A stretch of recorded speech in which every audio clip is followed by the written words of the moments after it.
Hello everyone and welcome to another video. Now today we're taking a look at the newly released Forza Horizon 6 and testing it with the minimum system requirements as stated by the developers.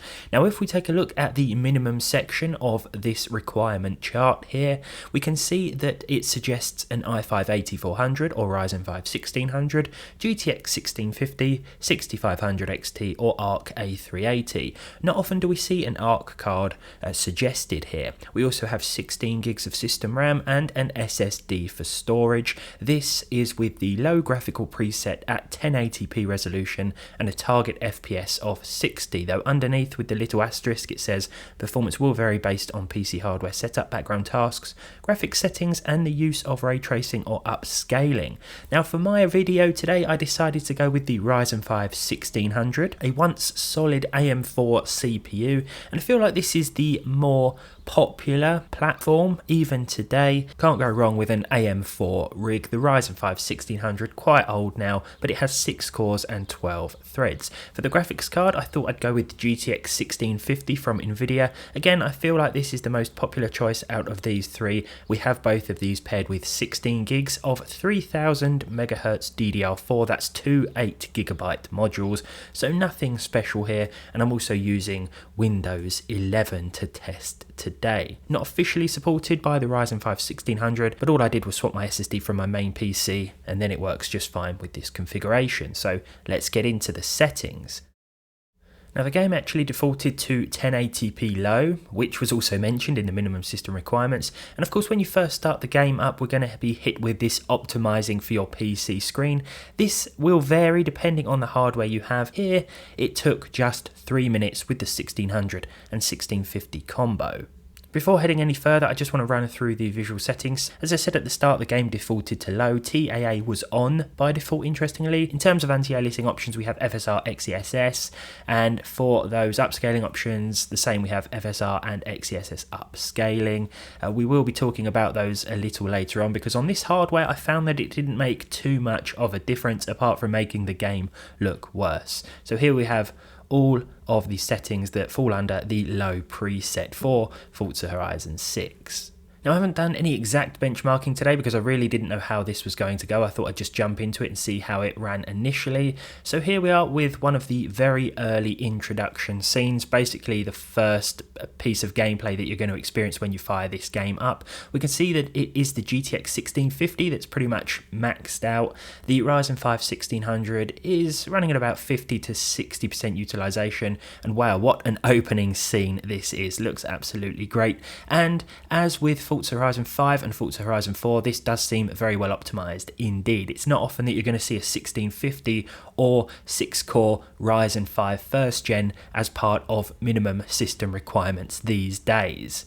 As you can see here, we're also running with around 60 FPS, though it isn't consistent, which I sort of expected. We're looking at between sort of 50 and 60 with these initial opening clips, though performance will get a little bit worse as our VRAM usage gets more intensive, and we did get a couple of low memory warnings throughout my hour gameplay period today as well, but I can't complain with this at all so far. Now because the 1650 has 4GB of VRAM, you may also notice the occasional micro stutter here and there, and you can possibly pick that up on the frame time graph towards the center left of the screen. In terms of the hardware, the Ryzen 5 and the 1650, this is also a very low power configuration. The 1650 requires no external 6-pin connector, and the Ryzen 5 1600 is sitting at less than 65 watts pretty much all of the time. This is with a basic A320 motherboard as well, so you certainly don't need anything fancy to make full use of this Ryzen processor. As we can see here, a few drops towards the low 50s, but it's a fairly smooth experience in and around the city here.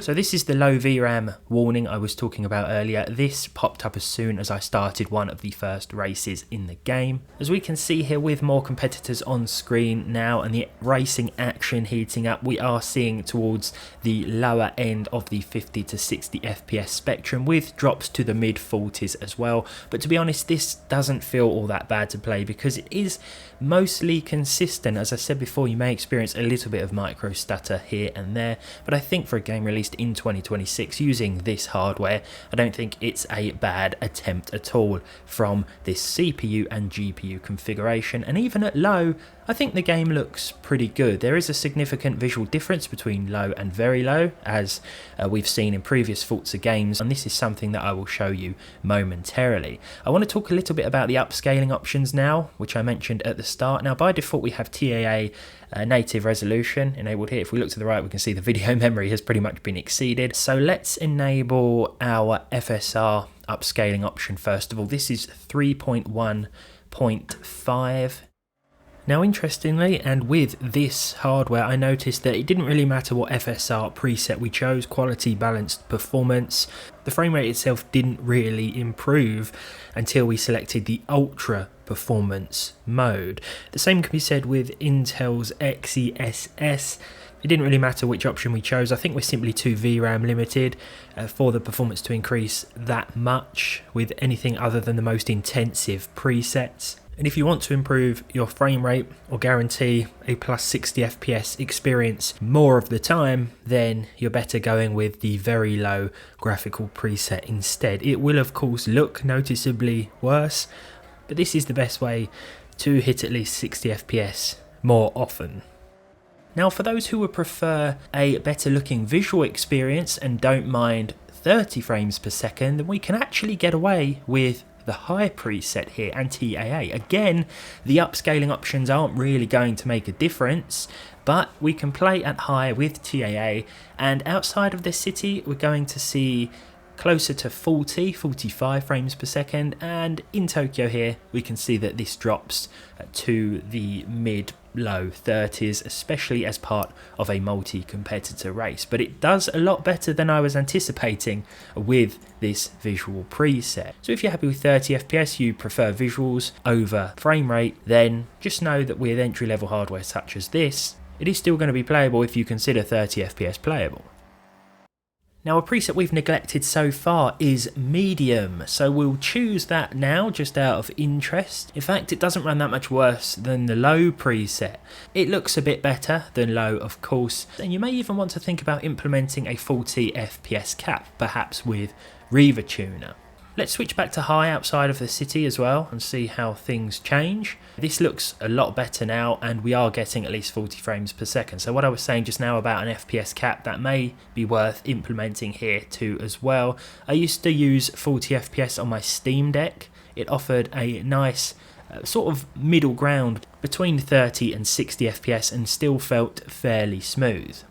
Let me just show you what I mean. So we've opened Riva Tuner Statistics Server, which comes as part of MSI Afterburner, which is the tool I use to monitor frame rates in games. And as you can see, it helps to smooth out that frame time graph. So running it high now, and instead of going between like 45 and then 35, we may go from 40 to 35.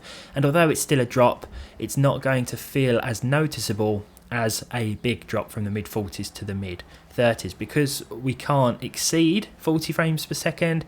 Any drops aren't going to feel as significant, and therefore gameplay overall will feel a little more consistent. But that said, we still aren't going to be able to maintain a solid 40 FPS with the high preset. Again, choose this option if you want to, as it's far from terrible. There aren't many modern games that are going to run with high on a GTX 1650 at native 1080p resolution. Personally though, I think I'm going to be cruising around Japan with the low preset and TAA enabled. I've been having so much fun playing Forza Horizon 6 so far. The photo mode as well, there are so many great opportunities for the photo mode. What a beautiful part of the world this is, and I look forward to testing this game on other hardware as well. We'll throw my old i7 GTX 980 rig at this thing, and then I think we'll test the game with no graphics card as well, so hopefully you can join me for those videos. I do hope I haven't gone on too long here, maybe waffling on at some parts, but let me know down below what you think of the performance, how it runs for you on your hardware, particularly if you are using older and more entry-level CPUs or GPUs. Subscribe to the channel if you haven't done so already and you want to, of course, and hopefully I'll see all of you in the next one.